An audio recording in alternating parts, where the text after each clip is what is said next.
The organization Kirk founded is at a crossroads as young conservatives look for guidance and leadership.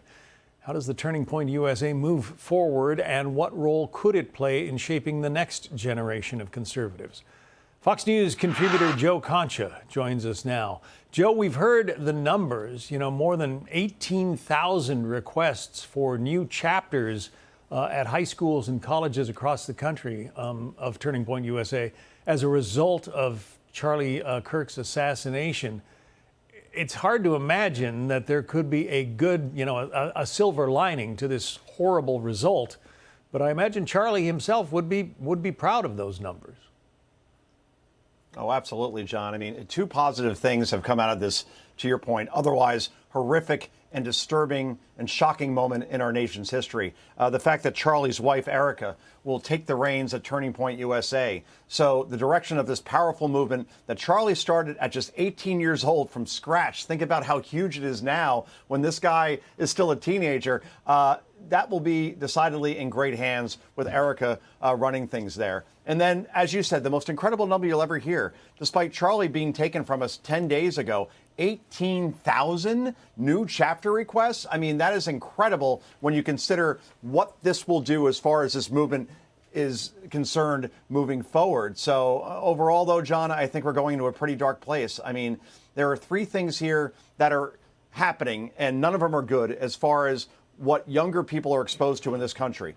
First, the educational system, which clearly has far, far more liberal perspectives from professors, but not just perspectives, but actually ones that basically make it an argument of good versus evil, and evil is the conservative side. And that's exactly the opposite of what Charlie did, which was to debate those with a difference of opinion on various policy and topics and open it up to a free exchange of ideas. Harvard, for example, the Harvard Crimson, the student newspaper, John, found that 97% of its faculty identifies as liberal. That should be 50-50 or at least close to it.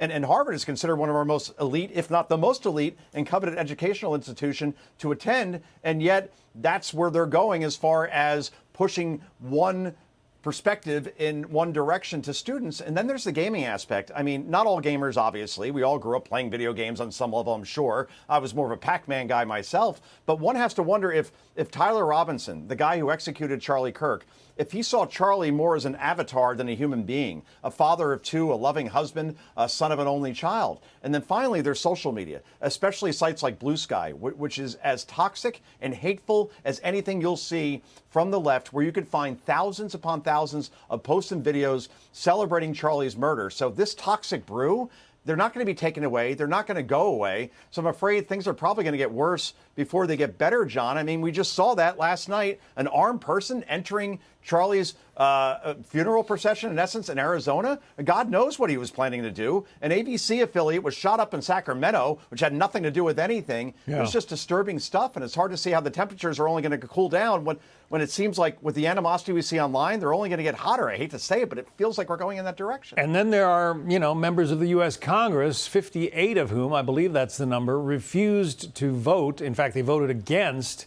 a proclamation on the floor of the House honoring Charlie Kirk. One of them, AOC, who went on to misquote and take his quotes out of context as she criticizes him. Yeah. Yeah, I know. It was a lie. I'll call it for what it is.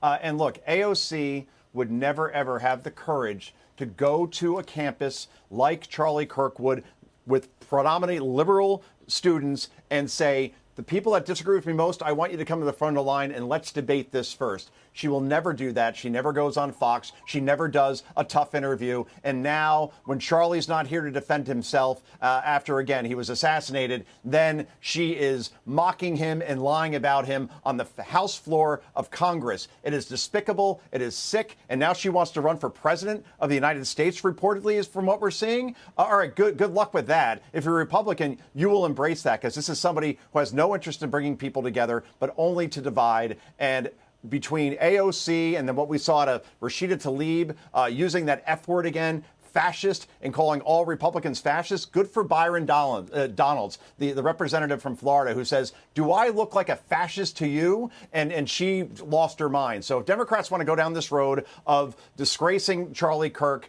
10 days after he was murdered, I guess to win political points from God knows who, roll the dice and take your chances, because right now, Charlie Kirk's movement and what he stood for in terms of embracing the First Amendment, debate, and again, the open exchange of ideas, I think a lot more Americans are on that side than they are on dividing, hatred, lying, and conquering. That I know, Sean. A debate between a debate. I'll get it out. Yeah, it's a debate between Charlie Kirk and AOC. That would have been something to see, and it's just tragic that we will never get to see it. Joe Concha. Joe, it's good to have you on. Thank you. Hey, Sean Hannity here. Hey, click here to subscribe to Fox News YouTube page and catch our hottest interviews and most compelling analysis. You will not get it anywhere else.